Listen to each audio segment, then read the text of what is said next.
What's going on, party people? This is my elementary school stories, part 4. Now, fast forwarding to 3rd grade. Um, one of the people, one of the people who stood out to me back of that year was, I don't remember her name, but this might be a little disrespectful, but we used to call her Booger Lady. We call her Booger Lady because, you guessed it, always had booger all around her nose, and she ain't have no problem picking it, messing around with her fingers all up in her nose, and boogers always around. I mean, can't blame her. I mean, it was nasty as hell. I ain't gonna front, but can't blame her too much. I mean, again, we like 7, 8 years old, but that shit was nasty as hell. And that year, that was the year I moved from my house on the West End and moved to where we're at right now. On the North End. And that was definitely a transition because I love living in the West End, but can't control. It was my mom's call, but it is what it is. Also, I remember we had a Christmas play, like all schools do, and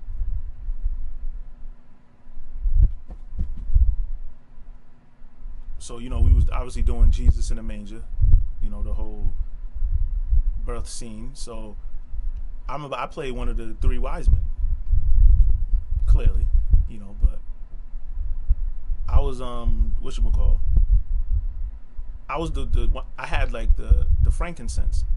I always would say, oh, it's cologne or it's perfume, and it was like, no, it's frankincense. I don't even know if I'm saying it right, but I think that's how you pronounce it, frankincense.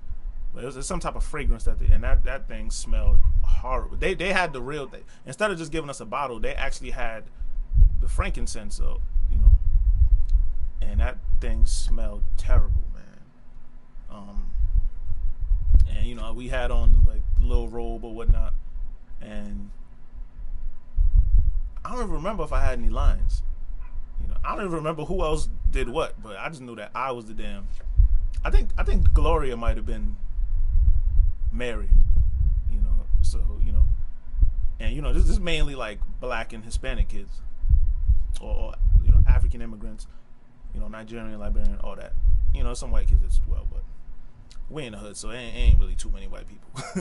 So we had like the black, I don't even know what that scene is called, but the black birth of Jesus and whatnot. Oh, and a matter of fact, I think Gloria's little brother, what's this nigga's name? Joshua. I think he was the little baby. He played the baby Jesus. You know what I'm saying? So it was a family affair. Her older brothers might have played different characters in there too. So it was a cool thing. I'm actually gonna try to add the picture of us all. I don't know if it's from the play, but it's from us like in daycare or whatever. But anyway, I don't know. I'll mention it now. But it went off pretty well, and that was my first ever acting experience. I see my whole 2nd grade thing. I see that as the audition. Now this is my actual first role, and it went over. It went pretty good. I handed him the frankincense, and did what I was supposed to do. Again, I don't remember if I had any lines or anything, but if I did, I'm sure I killed it. And we did it at our auditorium. Our school had our own. We had this auditorium that not even in the school. It was like a separate building that was like downtown Providence, right across from like the police station, like right across the bridge. Is like that building that's right there. That was our business called Bishop McVinney Auditorium, and had a lot of fun times there too. Because we would have to go there and rehearse and do everything, and when rehearsal was over, waiting for our parents to pick us up, we'd be running through the building, playing tag, having fun. So those are definitely good times. I have a lot of fond memories of that place. And yeah, it was just a cool thing. I always thought it was cool that we had it because no other, to my knowledge, no other Catholic school in the state had their own auditorium, like separate from the school. If they did, it was like a small one in the school. Ours was, had our own building by itself, and we could go there and and I'm sure they did a whole bunch of other events there. So it was a cool thing. Christmas play. Then we got the third grade graduation, and it was a sad thing because my mom pretty much had told me, my sister was a year older than me, and she told us, she just couldn't pay the. It was just a little too hard on her. At first we was living in an apartment. Then we moved to this house, which is a house. So now she's paying the mortgage. So I guess she couldn't afford to pay our tuition anymore, Catholic school tuition. So she had no choice but to put us in public school. And since my sister was a couple years older than me, she was the first one, and she went to Flynn, E.W. Flynn, which actually was only like a few blocks over from Bishop McVinney. But I damn sure didn't want to go over there because everybody that I knew was at Bishop McVinney. I loved the teachers over there at Bishop McVinney, and it was cool. Even though at that time when I graduated, I would have had to leave from the elementary school and then go to the middle school, which was going to be a whole different set of teachers and all that. But I still would have been with the same group of friends, and that's what I wanted. I'm like, every friend I have in the world is over here, like, and I'm still too young. I'm not really running the neighborhood like that. We're still too young, so it's like, these are all my friends in the world. Like, I gotta leave all my friends in the world to go to some public school where I don't know nobody and start over. I definitely didn't look forward to that. So I really was dreading that. So after graduation, I tried to invite like all my friends to my house because this is when my mom had just bought my basketball hoop. So I invited all my friends to my house. Like, yo, y'all should come over to my house. We got some food over there. I got the basketball hoop in the backyard. Come chill out. And it almost didn't happen because LJ and Errol's mom, she wanted them to like go take pictures afterwards. But I think I kind of gave that little sad face. And I could be real convincing when I want to be. And then Jake's mom was like, she kind of seen me and was like, you know what? And she knew I wasn't going to be going to school with them no more. So she convinced LJ and Errol's mom. She was like, they can go take pictures anytime. This is their last time being all together. So let them go. Let them go and stay over. And it was a sleepover. So it ended up happening. After we was done out of there, I went home. Matter of fact, they came with us. Their moms dropped them off like right. They followed us to our house, and this is pretty much the last time. Actually, yeah, it was the last time. Because Errol ended up passing away years later, and I really hadn't seen him since then. But so this is the last time the four of us was all. Oh, matter of fact, what was it? My bad. The five of us was all hanging out. And they came over here, we ate. And I remember when we first got there, I'm trying to show off. I got my little hoop in the backyard. I got the set joints. I had it set to like 7 or 8 feet, and I jumped on it just to show them like, yo, I'm dunking on this joint. And literally, so I'm hanging on the rim, and it couldn't support my weight. So I ended up just falling all the way back. I'm like, oh shit. And I just fell on my back. The whole rim just fell on me. And these motherfuckers was dying laughing. You know what I'm saying? But that's what I get for showing off. But anyway, we was out there balling, playing, and just doing a bunch of wild shit. Like, I remember the fucking,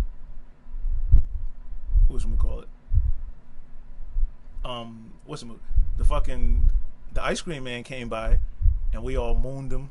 You know what I'm saying? We would do shit like, yo, you got pubic hairs yet? Like, no homo, no shit like that, but dudes comparing pubic hairs and stupid shit like that. Moon the fucking ice cream truck, just doing a bunch of wild shit, and we had a blast. They slept over, and their moms came and picked them up in the morning. And I didn't know at the time, but like I said earlier, this was the last time the five of us will all be together, and it's unfortunate, because 2004, 2005, July. You know, rest in peace, Errol. He passed away. So, you know, I seen him one more time after that. And the crazy thing is, I didn't even speak to him because, like, you know, when you see somebody, or you ain't seen somebody in man long, and then you see them, and it's like you looking at them, they looking at you, and then y'all don't know. It's like, damn, do they remember me?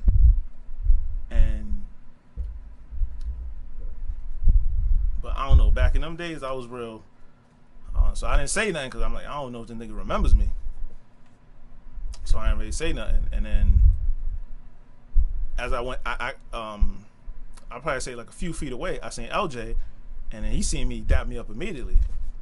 So, and come to find out, the next, you know, he died a couple years later. So, you gotta give people the roses when they can still smell them. You know, as Nori always saying, and they flowers when they can still inhale them. So, that's one thing I always regret. Like, you know, I just said, you know, even if he didn't remember me, I should have said, yo, what up, man? You don't remember me from, you know, back in the schools or whatever, Kai or whatever? And, you know, last time seeing him, and to think that the last time I ever seen him, didn't even say nothing to him, because I'm thinking, oh, damn, this nigga probably don't remember me. And we looked at each other for a second, you know, but I think we both had the same thing in mind, like, damn, did this nigga remember me? And it's just crazy, man.